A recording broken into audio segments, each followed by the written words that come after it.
All right, guys, welcome to another episode of the Open Mat Podcast. I am Cody the Sloth Lewis. We're here with Brad No Hips Bukovics and our special guest. It was Bring Your Child to Work Day today, and we brought Nikolai Toothless Gionti, pro MMA fighter. Some people believe that we have some sort of lovers thing going on. Believe, truth, I mean, Whatever. either way. It is what it is. Here at the Open Mat Podcast, we believe people are people, so whatever. We don't judge. So, Nikolai, we invited you up here because we know you got a fight coming up, a pro fight coming up. It's your second pro fight, right? Yeah. So it's been about 18 months since I last fought. Yeah, well, what happened? So the very first kick I threw, I tore my LCL, and then I lost a tooth, which was, super cool as well. But then just some, gym stuff happened, and, Yeah, I think I remember that happened. about...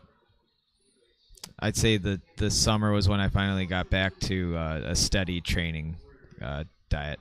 So guys, if you don't know Nikolai, he fights at what's that weight class? It's like really small. Flyweight. Child weight. 125 pounds. Actually, you were really lean this time. You're not cutting much at all, really. No, yeah. Normally I'm a lot heavier and cutting a lot of weight the last day, but I just wanted to make sure, with it being my first fight back, that I was, lean and feeling good, and I didn't have a really tough weight cut that was going to exhaust me prior to the fight. Cool. So you started way back. When was your first fight? First fight, so I graduated college in 2014, so I think I fought I ended up being the fall of that year. That was my first amateur fight. I did that at 35. Did you get tossed in your head? Yeah, that was kind of trial by fire. I locked in a triangle and lifted me up, and he just power bombed me back onto the floor. And as I was going in the air, I was like, "Oh, I forgot to hook the leg." And you can see in the video me reach to hook the leg immediately after I hit the ground. So, Brad, do you remember Nikolai when he first started coming to the gym? Oh, man.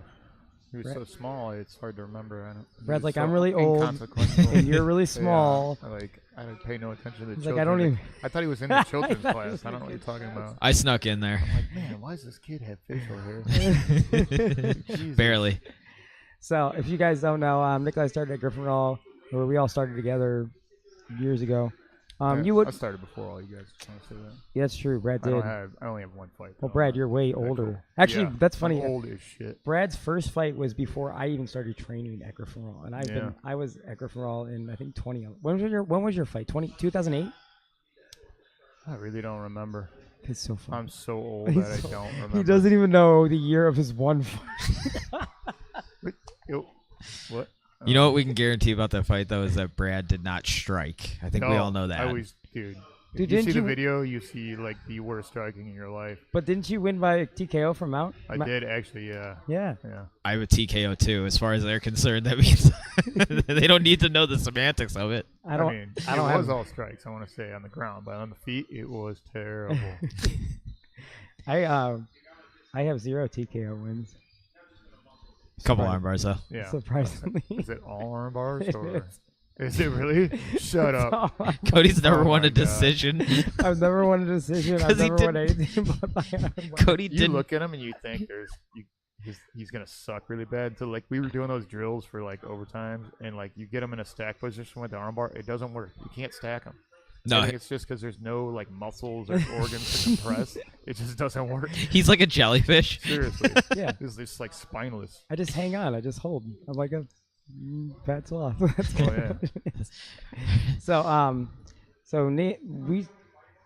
when and when you train, you kind of gravitate towards people, and I think me and Nikolai kind of gravitated because we were both I was a little bit smaller back then. We were allegedly fighting a weight class apart, but I think out of fight camp, he was probably 6 weight classes apart.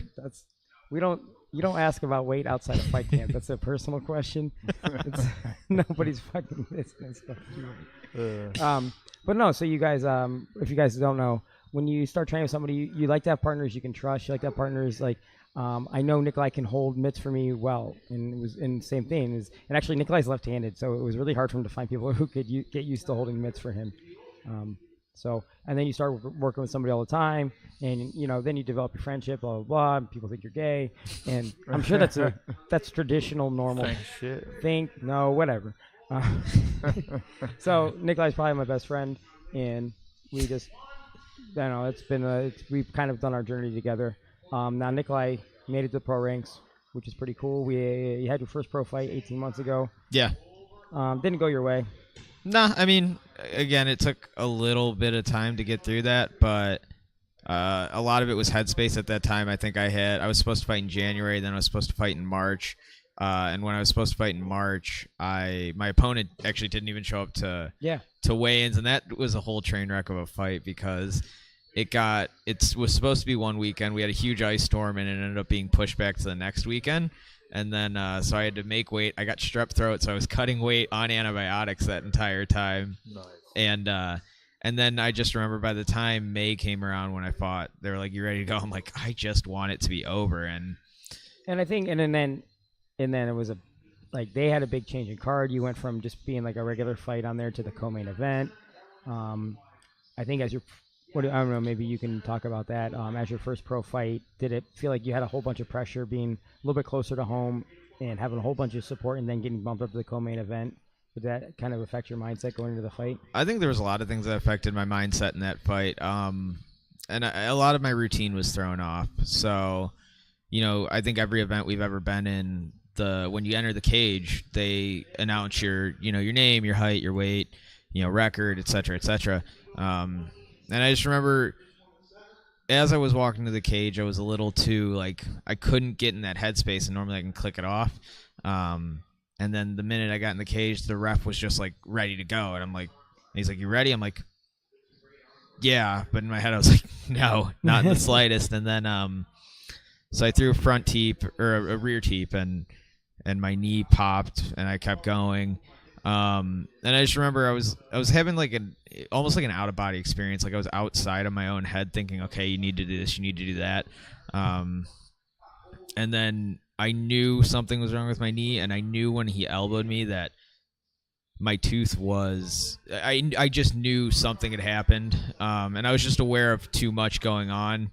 And then, I landed a head kick, and I thought I got him at that point because his eyes got big and he just walked through it. But yeah, he caught it and then just used it for... No, he didn't catch it. He caught it off his head. Yeah. I mean... Yeah, no, that's what... Yeah. People are like, well, maybe you landed foot. I'm like, no, I felt my shin was bruised from where I kicked him in the head. But kudos to him. I'm not going to make any excuses. He beat me fair and square that night, and, Yeah, and I think... good for him. For those of you guys who don't know, who haven't missed stepping in a cage, it's more mental than I think anything else. I think mentally that's the hardest part to deal with. That's kind of been my biggest struggle too in my fights mentally. Actually, I think my last fight that I won, mentally, I was more pumped up about it. I wasn't thinking about mentally because the guy started talking shit while we were weighing in to me, and it actually helped me out because usually I'm not mad at somebody. I'm not I usually overthink, but I'm like, dude, let's fight, dude. You want to? As I remember, we were weighing in and we faced off, and the guy's like, "You should never taken this fight," and I'm like, "We're amateurs, dude. I'm gonna show up and go to work on Monday, no matter what the fuck happens." So I'm like, "What do you think I'm gonna die?" So I just remember being and that's where I think people don't understand. You could be the super athlete and then just have a little bit of mental lapse and being your first pro fight. And that guy was, even though he had lost a pro fight, he had that pro fight experience, that different waters. Brad, did you happen to watch Logan's first pro fight? No, actually, I haven't seen any local fights in a while. I think the last local fight I went to was I don't remember. You fought a tall. Oh, okay.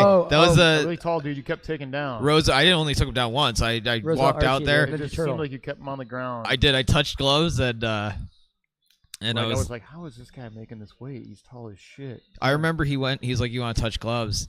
And I was like, I'm pretty sure we can do that from across the cage. Your reach is so long. Yeah, I think that was the last fight I went to. I think Old Man Winter fought on that card. Old Man Winter fought on that card. He basically had dude in the triangle for almost the entire fight. And that was my pro debut, or not my pro debut. My amateur debut was against the guy that he beat in that fight. Oh, no kidding. Yeah. And I don't remember who else fought on the card. I think Billy Sutton fought on that card. Yeah. Shout out to him, and by the way, just shameless plug, Northeast Ohio Canine Solutions. Dude, they're training my puppy right now. So yeah, I actually Billy helped me get my puppy dog. So big shout out. Yeah. I love my puppy dog. Actually, I actually saw him on the news the other day. Oh, he's on. He was featured on Channel 5. That's really cool. Awesome. Like he's doing really good things. He's a super good dude. And it's a veteran-owned business, so he's doing a lot for those guys. And then he's supporting other veteran-owned Yep. businesses. Like it's super cool. I'm really pumped up. And like I said, he helped me get my dog. Because what happens is like if you when I went to buy my dog, I was worried about I didn't want to go give money to a puppy mill, and so like I talked to Billy. I was like, can you help me at least find like a reputable breeder, and he helped me find one. And I got the dog. It's been a great dog, man. So good job, Billy. Yeah, thank you so much. I think OFAC fought on the card too, didn't he? Did he? I honestly suplex a guy on that card. Oh, you know what? Maybe you're right. I was making fun of him for I thought like suplexing a dummy for like hours, months, and then he like hit the suplex in a fight. Okay, all right. I know what fight that was. You're it right. Might You're have right. been that card. But no, I watched Logan's fight on. I think it was on the Fight pay-per-view thing. It was an app or something. Oh, Flow Combat. No, but it wasn't on Flow. I think it's a new app or Fight. Okay. But it's similar idea. I remember watching it and I was like, man, I think, and I know Logan's in shape. Like I know Logan could probably go 10 5-minute rounds. But that adrenaline of your first fight, being pro. I think that's what messes with things because Logan looked great, and then you could see that 3-minute mark hit, and he kind of just started slowing down a little bit. Were you there live? Yeah, I was in his corner, and it was weird. Not his first pro fight, his second pro fight. So he won his pro debut, but you're right, his second pro fight, it was weird. And he was kind of going through the same gym stuff that I had gone through previously, and was making a shift, and had dealt with some stuff in his fight camp. You guys are over at Revolution now. Correct. Right? Yeah. So we all switched. I'm at Revolution Fight and Fitness now. So that's where that's my home gym. And he was fighting out of there, kind of the first guy for us that had fought on that card.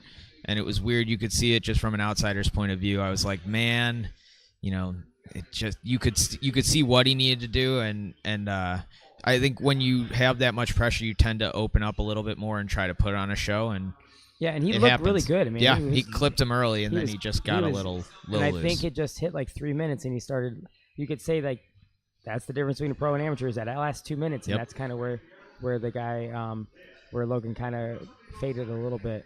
And like I said, I don't think it was a preparation thing. I know Logan's in great shape and could go 5 minutes. I think the added pressure of the gym switch, which guys, if you don't know, there's some story behind there. We're not going to. No, I don't think it warrants being brought up again or being brought up. We all went ways, and to each their own. So yeah, to each their own. I have no problem with anybody thinking that they want to go do their own thing. There's nothing wrong with that in any way. So the guys at Revolution want to do their own thing. They're great dudes. I like them. Yeah. I don't have any issues with the guys who are at Griffin Roll. There's I have a lot of respect for those guys too. So. But I understand the pressure that comes along when you feel like, man, I really got to show off this. I got to make sure people think that I made the right choice. But I think you guys made the right choice no matter what the outcome was. So that brings us up to this fight. So 18 months, you had knee surgery. I remember you had your knee surgery, and then you came back. I think you came to one of my wrestling practices, right?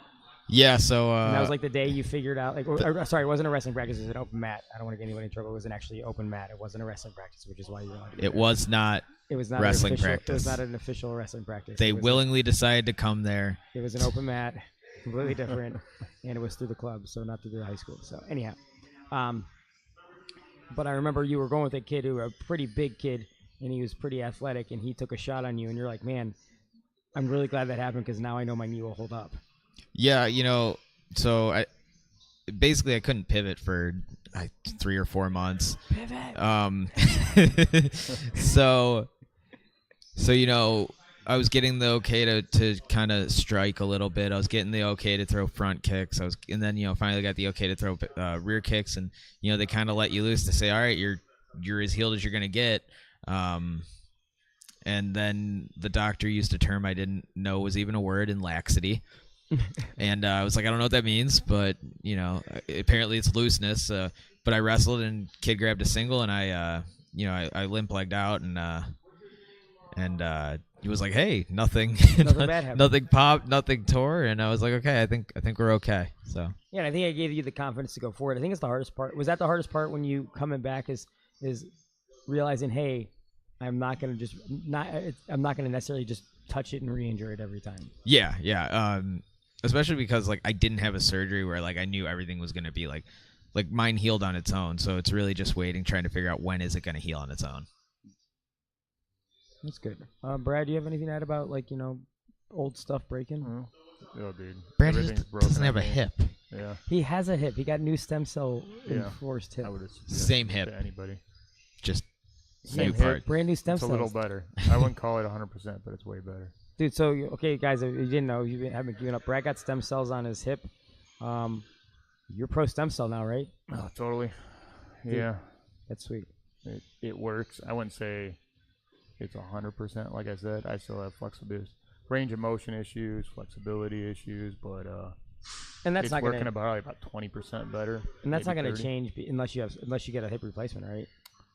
It's gonna be worse with the hip replacement. Yeah. I probably won't be able to roll at all. So there's nothing you could really like. No, I'm probably gonna go out there and get another shot at some point. Sweet. Probably next year.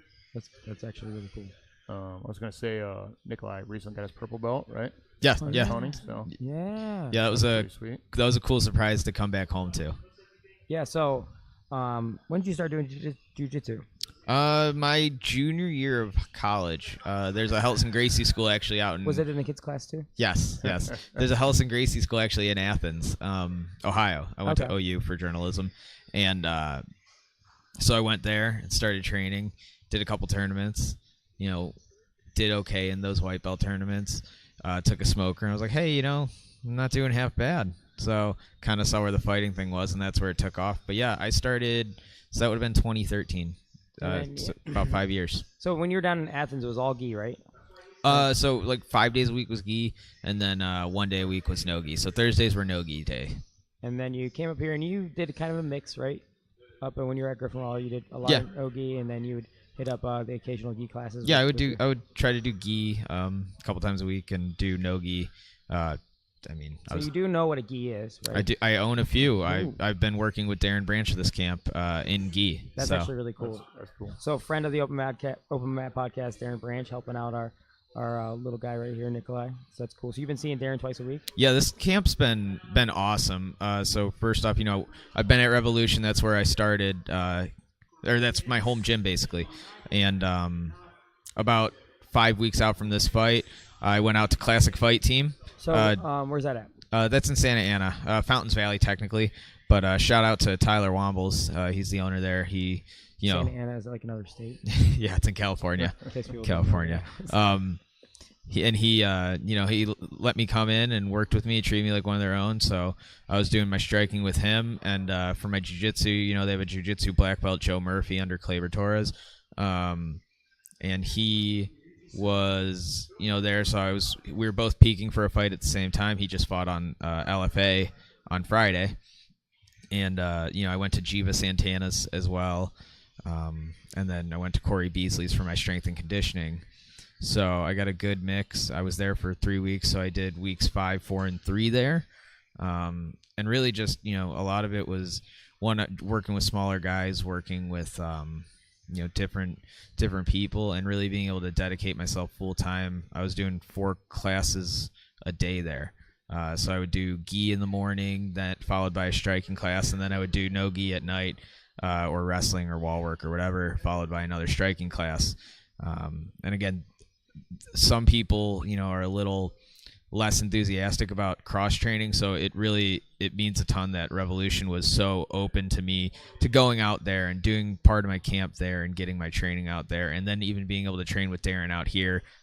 Tim Thompson, our jiu-jitsu coach there, encouraged go train with him. So yeah, and Darren's a black belt, and he's a high level black belt. So, and that's got to be probably one of the hardest things with you being a child-sized person, is finding bodies just to go with that are even close to your size, right?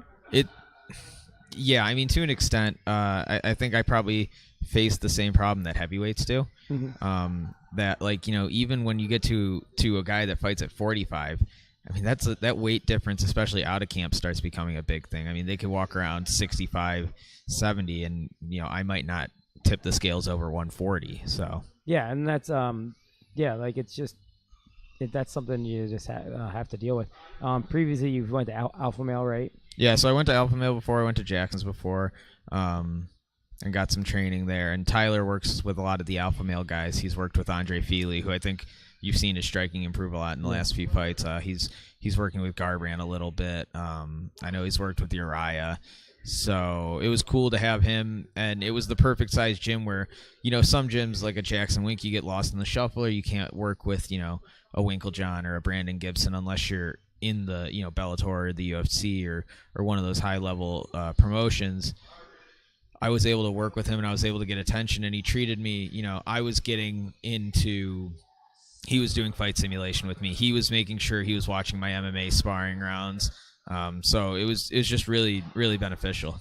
Yeah, and that's actually really cool. I think that was one thing we talked previously when you went down to Jackson Wink. It's not that they didn't get awesome stuff, just that you didn't feel you were putting all this effort in, but not really, getting individualized. Yeah, it's hard. Like that. And that's which is almost impossible. Especially when you're kind of like you're displaced and you kind of go there as like a touristing fighter, like a journeying fighter. So it was good. I got a lot of guys out there that did a lot of work with me, and it's cool. They're a very good striking gym. They have a couple guys that have fought in Glory. They have a couple guys that are Muay Thai champions, and their entire team went out to New York for the U.S. Muay Thai Open while I was out there. So I got to train and spar with those guys while I was out there. And this guy I'm fighting right now is predominantly a striker.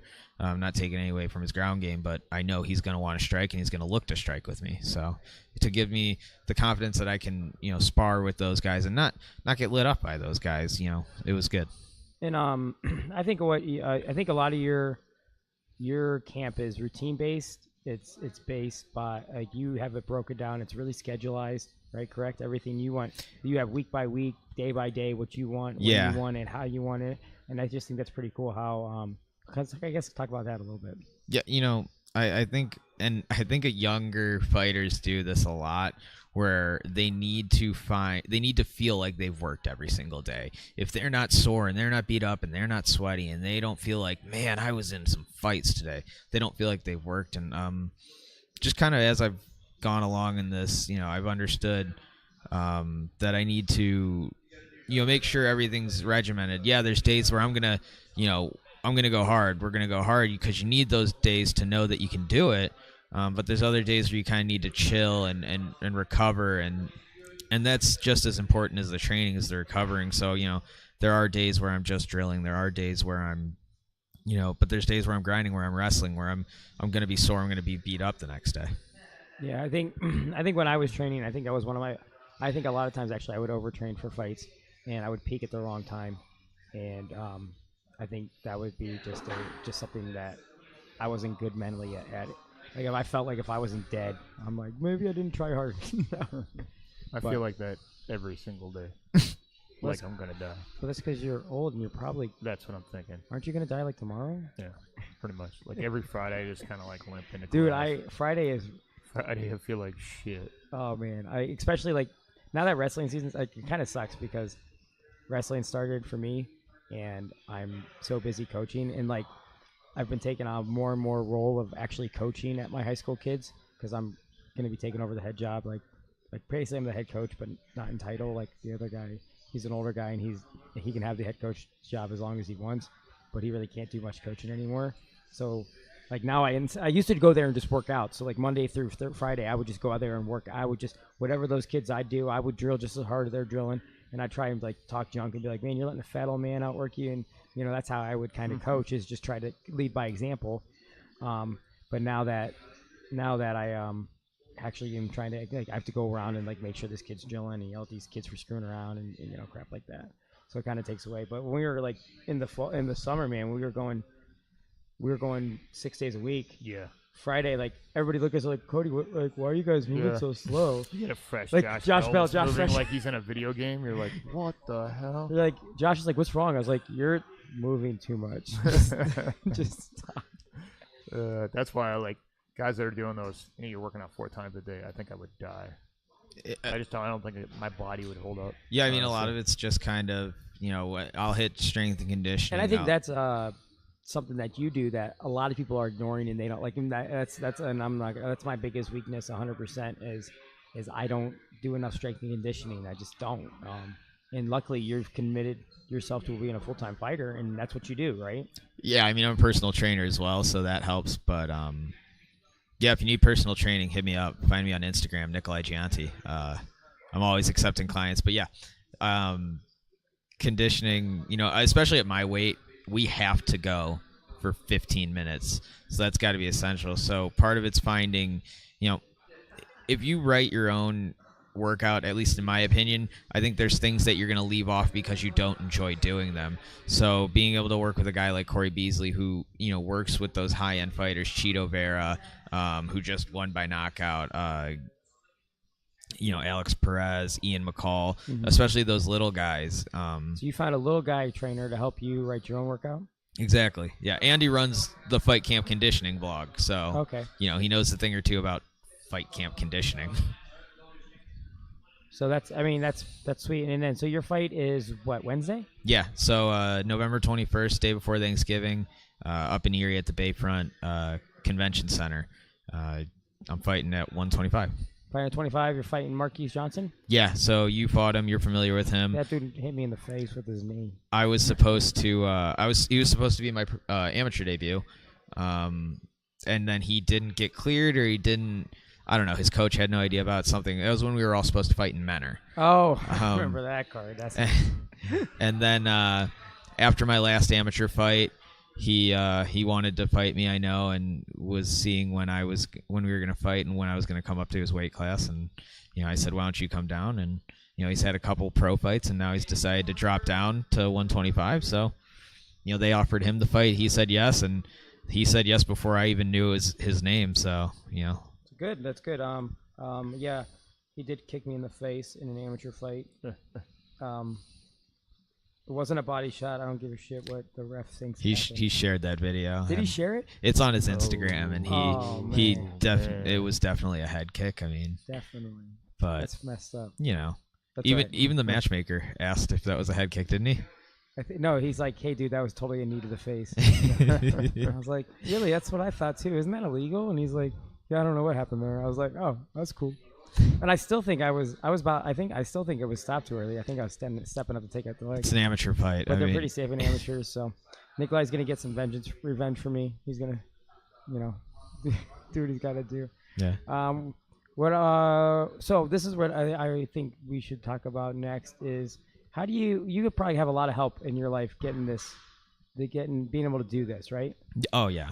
So we should probably talk about who gets to help you out, who you need to thank and all that stuff. Yeah. So, I mean, there's a ton of people. First off, I want to thank, my dad, has been real. Gionti, he's super cool. He's so much cooler than Brad.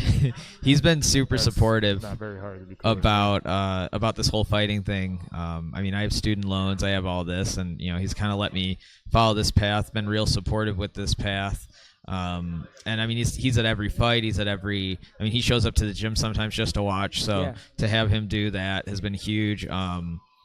Someone that used to go to the gym with all of us, Val, was a huge help to me this camp because she watched my puppy for 3 weeks. I went out to fight camp and she watched my puppy for 3 weeks and, made sure she was safe and fed and walked and everything. So that was big. And then just, the rest of the gym, Revolution Fight and Fitness, I can't thank them enough. I can't thank Tim, George, Tim Thompson, Juice. They've all been, great. And then my group class as well. I personal trained my group class. All those guys were super understanding that I wasn't going to be there for 3 weeks, and they got their own group together. And then I guess just for sponsors, North Coast Body Mod, they do all my tattoos. He's been. Get the tattoo so you look like a grown up. I do. Yeah. So I figured if I didn't have any tattoos, they would keep carding me for beer.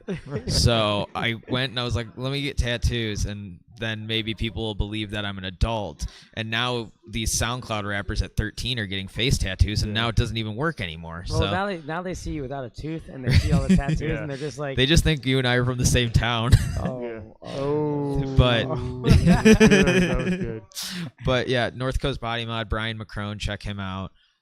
Marky Fresh Barbershop, they always cut me and clean me up and make me look real good. Hooley House, as good as possible. yeah, they make me look as good as I can. Hooley House is a sponsor of mine, you know. So if you ever want to go to a sports bar or an Irish bar and watch, you know, or be entertained, I mean, they do live bands, live music, they do everything Really good there. food, too. Yeah, really good food. I love it. Food. And then probably the most beneficial sponsor, at least this fight, and they're all beneficial, but the one that, you know, monetarily helped me the most was Expert Crane was able to allow me to go and cross train. They were able to, you know, help me out with this fight camp, to be able to go, you know, travel and stay for 3 weeks in another state. And you know, I can't thank those guys enough. Expert Crane Inc. Those are the guys. If you want to go help out those guys for Nikolai, that'd be great, man. Let them know that that you're helping them out on behalf of Nikolai. And Fitness First. How could I forget about Jesus, man. Angelo Francis, Angelo, Kristen? I don't know. All those guys. He's a jerk. I would cut him. No, they're great. But seriously, everyone's fantastic. And that's guys like that's the big thing with local MMA guys. Like for these guys who are working our way up, that's how we make it. Is local support. So let these sponsors know that, hey, I'm helping you because you sponsored this guy, and that will help those guys in the future continue to get sponsorships and stuff like that. You know, that's awesome. That's really awesome. So, anything else you want to say? No, thank you guys so much for allowing me to kind of get out here. Again, sponsors like Reach. Please, if you can, go ahead, give me a follow on Instagram, Nikolai Gionti. I'm sure my name will be spelled correctly in the description of this. It's possible. Of this episode. I mean, let's not. NikolaiGionti. Everyone got that? Yeah. Go ahead, give me a follow. So follow him on Instagram. I post cute pictures of my dog too. So he's got a pug, small boy, small dog. She's a beauty. That's my puppy. So Killing me. you good to stick around? Or yeah, I can hang out. Cool. Now let's talk. Brad, do you want to ask Nikolai anything? What about them possibly eliminating your division on the UFC, good point. man? Oh, yeah. You gonna learn Mandarin or? Yeah, that's what's up. Like, honestly, I think you'd make more money. No, straight up, no joke. So when I saw the news that they were getting rid of the flyweight division. So guys, if you don't know, the news is Henry Cejudo and TJ Dillashaw are gonna fight for the last flyweight title. Yeah, I mean, it hasn't been said, but they're cutting flyweights left and right, and they're ranked guys too. It just officially too. hasn't been said by the UFC. It's been said by the fighters who got cut. Yeah, I mean, the fighters are saying they're getting ready. But no, yeah, it sucked. I think everyone's goal is to get to the UFC, but I'm not someone that can jump to 35. I mean, those guys, we all know Jarrell, and he's walking around at 60. 55, and I don't think Jarrell's the biggest 35. No, not even close. So I literally, when I saw that, I texted George Comer, my MMA coach, and said, "Get ready to punch a few more countries on your passport, because I'll go to Asia. I'll fight in Asia. Who cares, man? The cool thing is they appreciate. They really little guys. appreciate the little guys. They really do. What about Does Bellator have a division? No, the lowest they go is 35. I think they might just scoop up some of those guys and make a new division. No, because I think so. Because DJ went over to 1, I think it's just all going to 1. I think it's going to be 1 in Ryzen because Horiguchi's in Ryzen. Which I think they're working their way to the U.S. market. Look at the guys they've been signing. Yeah. Eddie Alvarez. I just think in the U.S., for some reason people just don't like the little guys. I don't know why. It's stupid. It's all action. I love watching flyweight fights. It's because I think we as MMA fighters and jiu-jitsu guys make jokes about the casual fan, but the casual fan, they don't want to see someone that they perceive they could beat up. Yeah, that's so you look at me, you see me on the street, I'm nothing. I'm 5'6" on a good day. And they want the Derek Lewis, they want the Stipe, they want those big guys that this fight can end at any second. Us, yeah, we have knockout power. I mean, I think we've seen Joseph Benavidez knock people out, DJ knock people out.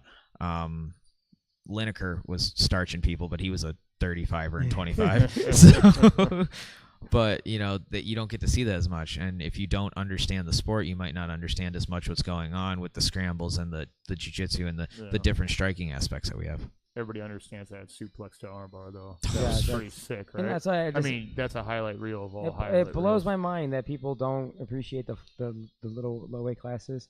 I mean, Mayweather is a small guy boxing wise. He fights at like, what is it, 142 or Like something? 47, I think. But Yeah, I think it is 147. Yeah, but he's gone up to 152 though. yeah. This, for some reason, the American audience just isn't a big fan of that, and I think down in one they're paying well. It seems like they're paying pretty well. Yeah, and you get sponsorships. Yeah, that's a big thing too. When we talked about sponsors, it means a ton that all these companies still support us when they know that if you make it to the highest level, it's a little harder payoff because you don't get the exposure on fight night that you once did. Yeah. So, who are you picking between Cejudo and Dillashaw? I'm gonna go Dillashaw. That DJ fight was close. And I don't disagree. That fight could have gone either way, and I would have agreed with the decision. Yeah, I wouldn't call it a robbery. No, not by any means. But some people like to use that word robbery all the time. No, that was a close fight. There are robberies, and then there's just close competitive fights. Gone either way. Yeah, I got Dillashaw just because of I think he can stuff the wrestling, and I think his striking is a lot more dynamic. I think the length is going to be the biggest key in that one. But man, Cejudo's a big. Dude, I mean, how fast did he look against DJ though? He's so fast. He looked fantastic. He looked way faster than the first time. Inside trip, man. I came in lighter than DJ in that fight. You know that? Yeah. Fight day. Yep. I want to know. I want to see if he can inside trip Dillashaw with that length. That was his saving grace against DJ. Yeah, I mean, if he doesn't hit inside trips, he loses a couple of those rounds. He loses the rounds because striking, he was losing the battle. Yeah, and I think it's going to be tough. I think lateral movement from TJ is going to be tough to beat. But I like Cejudo, man. He's a cool dude. Ludwig is such a good coach, but I think Cejudo working CSA, they're really good coaches too, and I think that Eric Alberon, I think his name is the guy that Cejudo works with. They're all super smart guys. All right, so since our last Open Mat podcast, we had some UFC events going on that we're going to talk about. Did you watch Jacare and Weidman? That was a sad fight. I know, I like Weidman. He's so cool. It's one of those things. I love jiu-jitsu guys. So I have to Jacare, right? Jiu-jitsu guys, you gotta love Jacare. I like both. I mean, Weidman did ADCC too. Yeah, and I don't know if you guys felt this way watching it, but even with Chris Weidman, I think arguably winning the first 2 rounds, I think you were always kind of waiting for that moment where something was going to happen. And not to take away from him, but man, these third rounds have been tough for him. Yoel Romero, Rockhold was kind of the start of it. And he looked fantastic in this fight to begin with, and he just... Man, he got clipped. Awesome. I mean, he looked great just striking, too. He was landing his jab. He busted his nose in the first, couple minutes, but that third round. I really thought Jacare was going to try to get him down. I bet he thought the same thing. Look, he took Romero down. Yeah. So I thought he was going to be able to take Weidman down. Not easily, but less work than Romero. Romero's a freak. Romero's a weird guy, though, because he's been taken down a lot. I think Weidman took him down. Brunson took him down. He's just really good at another guy. He's like the Bizarro Weidman, where he turns it up in the third round. Yeah. So, but it was super entertaining fight. That was a great fight. Great fight. Yeah. Great fight. That whole card was pretty good, actually, for a card that was supposed to be something different. You know? So. And then main event. What'd you think? I think it was a hastily made event. Look, Derek Lewis is fun. He's hilarious on social media. And if he was gonna, a lot of Instagram likes. If he was gonna get a title shot, I think it was gonna happen that way. But I refuse to watch it. I think there's more deserving people. I think Stipe deserves a rematch. And sorry, Dana, you didn't get my money. I think he does deserve that rematch. Yeah. But again, that whole Midwestern thing, and he's not a huge talker. He doesn't really get the rematch. It's not. What is it?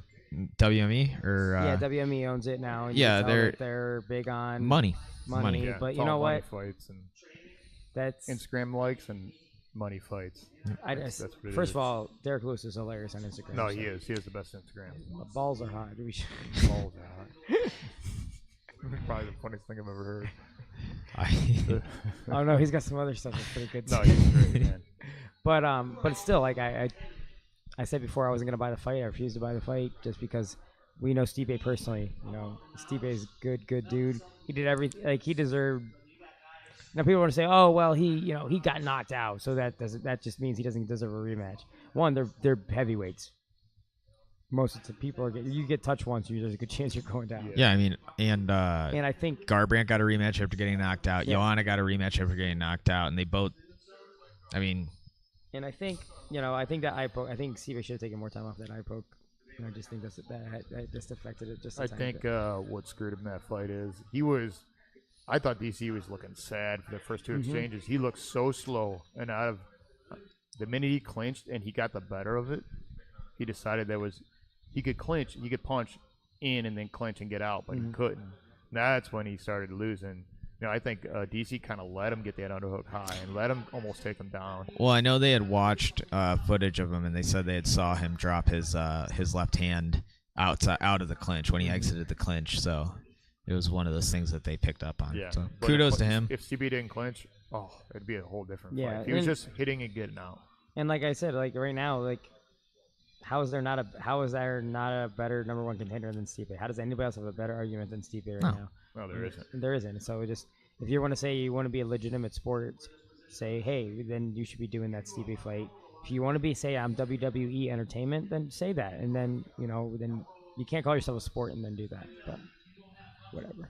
And then what do we have? Fight night that happened, We had the Dude, knockout of the year, dude. probably, which again super sad because how can you not love the Korean Zombie? Man, I wanted the zombie. to win this He was too. gonna win that Dude, on I- the scorecards. He was gonna win. You know what? I think It kind blows of my mind that people in the middle of a fight will sit there and start hugging and bullshitting like that. I think he kind of goaded the zombie into that. Yeah. Ugh. Yeah, he's had a bunch of UFC fights and stuff. He should have pressed the action. I think he was really tired. He only had a short camp. It was in Denver. Yeah, I think he was tired and was kind of buying time. and Cowboy won. Everyone loves Cowboy Yeah, too. Cowboy So was- I Cowboy, wanted Cowboy to win. Cowboy looked good. yeah. I mean, I think he knew. You saw him in the clinch. When he got in the clinch, he held his elbows. He didn't let him out of the clinch. Yeah. He knew if he went to the ground, he was going to win. I did like how Perry said that fight's gonna has made him realize that how important the ground game is, and his goal is to now get a BJJ black belt. So that's kind of at least Perry's like wising up. Yeah. I little mean, bit. he's a young guy. He should have never went for a takedown. Yeah, I He don't. should have fought I for don't- his life to get on the outside. Yeah, But I think he just kind of got excited and went for a takedown. And Cowboy's one of those guys, you see the head kick highlight reels, and you think, oh, he's got head kicks, but he's got more subs Dude, than he yeah, does and plus- knockouts. Black belt, His man. guard is slick. Yeah. yeah. He's probably the best fighter to ever win a title. Well, Yeah. he's got the most wins right by submission and the most fights. Am I crazy?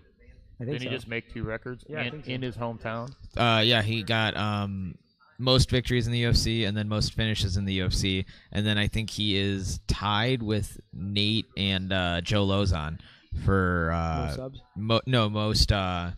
most performance bonuses Bonuses. between WEC and That's pretty UFC. sick. Yeah, and he's always been entertaining. He's great. I mean, And he's game to fight. I mean, Yeah. look, he fought Darren Till, and Darren Till was a nobody. yeah. Yeah. They're talking about him and Connor. That would be. No, Dana They don't Dana, want that fight. Dana just just flat out See, I said thought like that'd be that a ain't. fun Oh, fight. No, I I would. think- I would love that I fight. think the It's UFC. just- I think it's a depends- good fight for Connor. It's a good fight for the UFC. I think it's a. Yeah. I- I just don't know if Connor wants that fight. That's I mean, what it is. Who knows? Yeah, Not that he just doesn't think he can win. I don't think he just. they'll probably do the Well, Khabib except, rematch. like, you think Cowboy's gonna wait till Connor wants to fight again? They fight. Oh, Cowboy's gonna fight 6 more times Yeah. this year. Yeah. probably fight By six- December. He's the main, yeah. He'll fight. Yeah. But he said he's going down to 55. I'm interested to see him back down at 55. I think it's better. I just think, I think he's game with his all body- those guys at 55, man. yeah. Oh yeah. I'd like to see our best friend Alec Iaquinta and him. Ally fight. Quinta, yeah, that'd be a good fun one. fight. He's That'd fighting in Milwaukee Yeah. against Kevin Lee again. That's gonna be good. Yeah. He beat him the first time, right? Yeah. Now, yeah, By it should be decision. interesting. This should be interesting. Yeah. Kevin Lee's been looking like a monster lately. Though. That's a tough fight for Khabib. I think if he can get that one. Yeah. Oh, there's There's a ton. Tony Ferguson. That's a Yeah, Ferguson's just I think wild, dude. I think Khabib and Kevin's interesting because Kevin is Kevin's people are underrate a lot of his skills actually. Yeah. You know? They think he's just kind of a big tough guy, but he's really really solid on the ground. Dude, like, his guard passing. yeah, Sick. and his wrestling's slick. I don't think we've seen Khabib against a really high level wrestler. Gleason was able to take him down a lot. Yeah, and like I said, I think if you go back, Khabib struggled with Gleason. I know that was a long time ago. They argue that Gleason probably won that fight. That's what wouldn't disagree with that. Yeah. And But he was on all the steroids at the time. I mean, everyone. So much Gleason Bamba. found so many steroids. I mean, jeez. Jesus. But Kevin's a really big lightweight, so that might be something that Khabib struggles with, that size. And he walked through a Edson Barboza wheel kick, I think. Yeah, Goodness. Tony Khabib is interesting because Tony's insane. You literally have no idea what Tony's doing. Yeah. I mean, Insanity. And he could catch that freaking darts from anywhere. and Tony and I had the exact same knee injury. I couldn't pivot for 4 months. He was fighting 6 months Yeah, later he's insane. Yeah. He's without insane. physical He's a madman. therapy. And that's what me and Brad were talking about before. He said, like, when Tony decides just to be technical, he's as good as his technique is amazing. Well, that's another guy that's worked with Tyler, the guy that I was yeah? working with. Yeah, he was in his corner for the Danny Castillo fight. That's nice. So But then Ferguson's like, nah, let's just fight. Let's go crazy. Yeah, And when like, he goes bananas. let's you trade don't know what's gonna punches and see happen. who's that Pettis fight. Yeah, So that was a fun fight, though. yeah. Goodness. And then there's a bunch of. I mean, there's a Cowboy and Khabib would be interesting. Lightweight's a scary division, man. I think Khabib would Man. be. I think Khabib would stifle Cowboy though. So. You guys probably see that the UFC's trying to sign Crone? Oh yeah, that's what I saw. immediately be one of the best grapplers in the, Oh, in the yeah. entire Yeah, UFC. I don't know that his wrestling is good enough to, like I don't know if you saw his fight with Kawajiri. Like, he just doesn't. Kawajiri is a stud wrestler. Yeah. Like for a Japanese dude, he's tough to take down. But like before, I remember who he fought before that. But he's just draping his arm over his head like he's gonna pull guard the whole time, but never pulling guard. And there's guys, he'll probably do good in that mid-tier, and he'll need to kind of advance his game and evolve. But, I mean, that grappling alone, I think in those lower tiers, you can get by a lot on one tool. Yeah, Yeah. and like. But his boxing is way better now, though. Like once he's been working with the Diaz brothers, I wouldn't say it's good. Let's not get twisted here. Good enough to get to a clinch, And Yeah. and at least be serviceable. His jiu-jitsu's always been fight-based, not sport-based. And like So- Tony was talking to us about that, like a little bit about how this Gracie self-defense stuff and Gracie jiu-jitsu and being fight-based and stuff like that. And he, I think that's a good point. Like sometimes a lot of guys get away and they move way towards the sport aspect. And I think the Gracie lineage is stuck more self-defense based and more fight-based. So. I call it like advanced basics. Yeah. Like they do the basics, but they do them at such a high level, it's almost impossible to stop. I So, mean, Brian Ortega is probably a perfect example Yeah. of that. Oh yeah, Brian Ortega. I mean, dude, switching the grip on the guillotine, like what? Goodness. How does that happen? Although that made me sad because he beat Frankie. Yeah. Yeah. And now he's finding like power with his hands and his, a little bit better stand up. He's dangerous. It's man. weird, a guy that he's finished, I think, every one of his wins because he would have lost every single fight He on is a- decision. Yeah. Yep, Ortega's a very good He's a example finisher, man. of a finisher, and he will totally lose the round to try and win the fight. Yeah, that Thiago Tavares fight, I mean, he split him open Mhm. to start. And then Frankie, he just caught him with an uppercut from hell. So, That's crazy. what else we got going on? We just had Kasai over the weekend. Kasai, last weekend. man, you have great matchups, and you just make me sad every time I watch it. Yeah. Come on, man. I think Wagner got robbed. I don't know how you don't call a guard pass at the very least when you get mount and back mount. He definitely passed guard somehow, and he had back mount. What they're claiming is like, so it was like 2 minutes in mount and like 2 minutes in back mount, so he didn't get points for either one. The time ran out. But how does he not get points for the guard pass? I don't. Maybe I don't understand the rules as IBJJF. I don't understand. No, it's just in Kasai. Every time I watch Kasai, I'm like, the stalling penalties are worth more than anything else in the entire. Like if that's your rule set, where it's stalling is the like getting the other guy to stall and get a stall call is more valuable than points on the actual mat.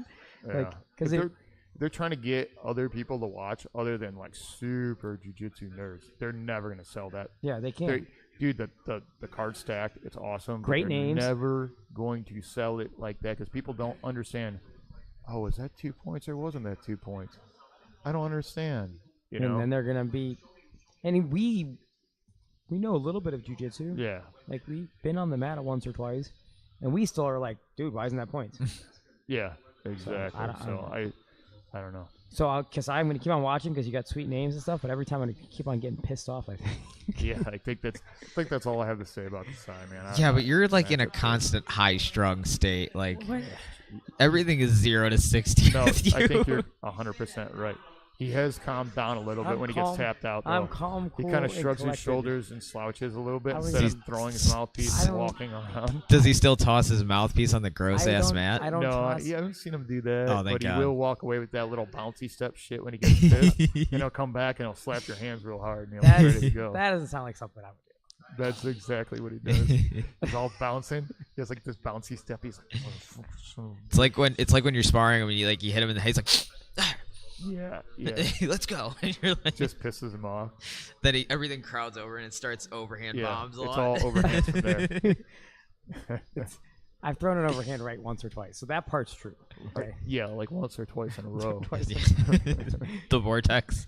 The vortex. We made up a combo. It's overhand right 3 to the body times infinity. But so yeah, I think that was about it. Other than we did. we have King of the Mat, King of man, the Mat. dude. That I pretty was sick. that was sweet. First of all, I gotta apologize to Hurricane, and I mixed up the guys on the gi match because I suck at my job. Yeah, you did a terrible job. Not just his teaching job, Yeah. actually, this job commentating too. Commentating. There was a bunch of stuff going on in the Facebook thing, and I got all confused. And then I saw him. I thought I saw him in gis, and then I must have mixed up. But Martin won. Actually, he's a super cool dude too. I even feel worse because he's such a nice guy. I talked to him a little bit beforehand.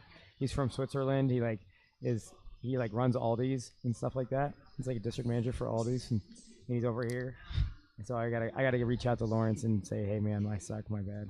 But Dante Leon is Dante a buzzsaw, Leon, brother. oh my And gosh. his training partner. GF team is just murdering. Yeah, King. I was talking to some people and they're like, dude, if they enter the quintet, like they could win the regular quintet with the guys they have. I there. think that's what they were telling me. why- I believe it. Why After aren't they looking at doing them. Why aren't they doing quintet, like real quintet? Not. I don't know. They should though. These guys are monsters. Dude, think about that. Think about who they're gonna bring in, man. That's gonna be crazy.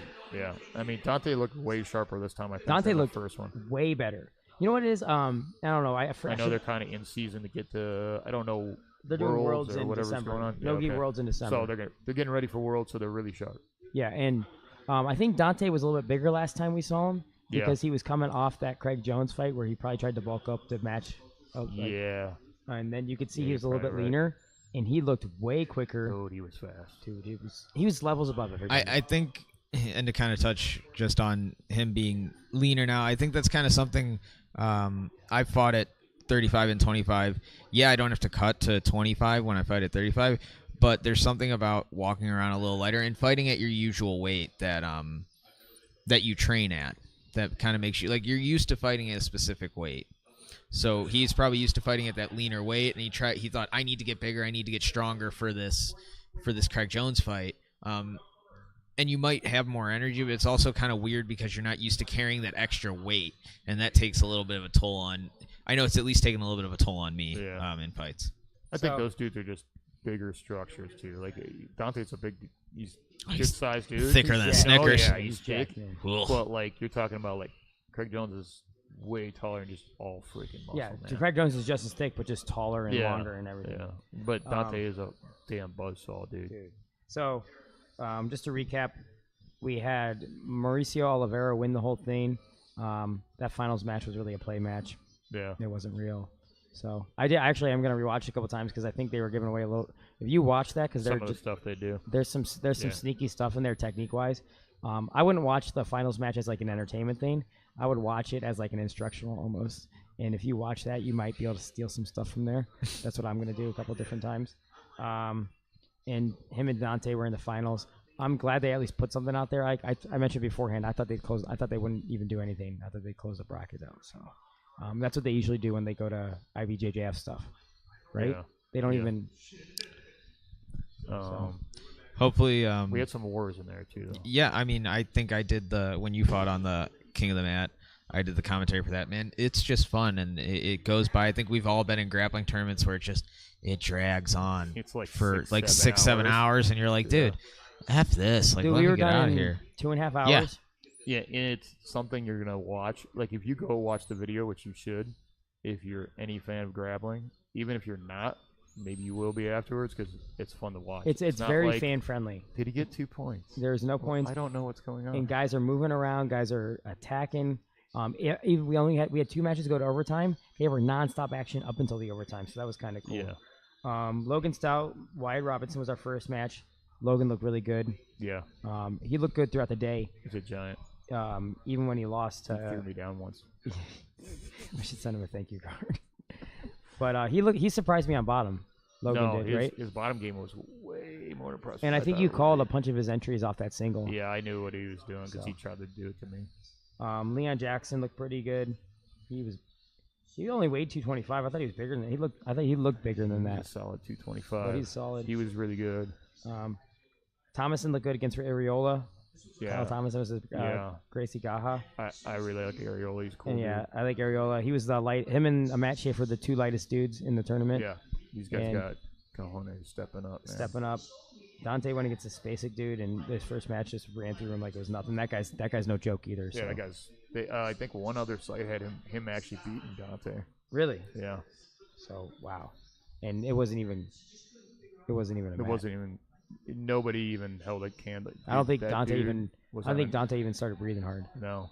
So, and then on the other side we had Schaefer. Brad Schneider beat Matt Schaefer. Brad Schneider looked pretty good. He came in with the injury too, I guess. To his knee, I think. Daniel McGuire was from George Gurgel. He looked good.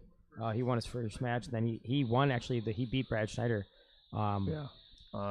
Wait, is that the Mantis dude? Yeah. The dude that's just straight tough as shit. Tough as nails, man. He was just tough as nails. Like you had to get him to tap in. And I think Schneider's gonna watch that. I talked to Schneider. He's like, man, I'm so mad because he had a couple different spots. I think if he just would have went for it, he had it. Yeah, he had to take game stuff working. And then Daniel kind of just fought, Manus fought, and made it through, and it was impressive. Passarello was Dude, Passarello that was guy impressed the shit out of me. so Purple belt, right? How long has he been training? Like 4 years? 4.5 years. Purple 4.5 belt. years going against a beast black Going against belt. black belt. That's the guy who ended up winning it. Took him to overtime. Now, if it was night, that's where we had a conversation with Mauricio. I had a conversation with Mauricio at the end of the thing. This is his first time he ever competed in no-gi outside of IBJJF rule set. It's unbelievable. And I think that if we were keeping, that's why I like King of the Mat, because it's nonstop action. Even if you're there's no points, you're not down by 40 points, you're just gonna give up. I don't know. So And he had dude crossed his Yeah. feet and he tapped him with that little ankle lock. and if right he wanted there. that, he would have lost. He was he was down in right time. It's an old school McCroskey move. It worked, Yeah. man. Well, wasn't it outlawed in amateur fights because of that? I honestly You can't don't do it in an know. amateur fight, I don't think Oh, anymore. really? I'd argue Yeah, that's a I'm straight pretty sure. ankle lock, but hey. And then Abdul Nasir looked really good, and then he ended up going against Marcel. I mean, it was a good, fun thing, guys. If you haven't checked it out, go check it out. Go back and watch it so you can. Top to bottom, I think it was first of all, I think it was the deepest bracket we've put in skill wise. I think we had 5 different world champs on there, Yeah, and some guys multiple times. multiple time, So and I suggest going and watching it. then ignore the commentary. Yeah, those guys are idiots. This guy's suck. They have no idea what they're talking about. But what else we got coming up? Anything else coming up? I think that's it. Nikolai, anything coming up? No, I mean, I got my fight. I know Eric, Ahmad, and Logan are all looking to come back in the cage probably early next year. Sweet. Guys, local MMA, support local Yeah, MMA. please support Get out local there. MMA. That's one thing in Ohio. We produce a lot of great fighters, but I don't think we support our own very well. That's why a lot of promotions don't come out here. Man, these local fights are fun too. Yeah. So check them out. Again, thank you guys.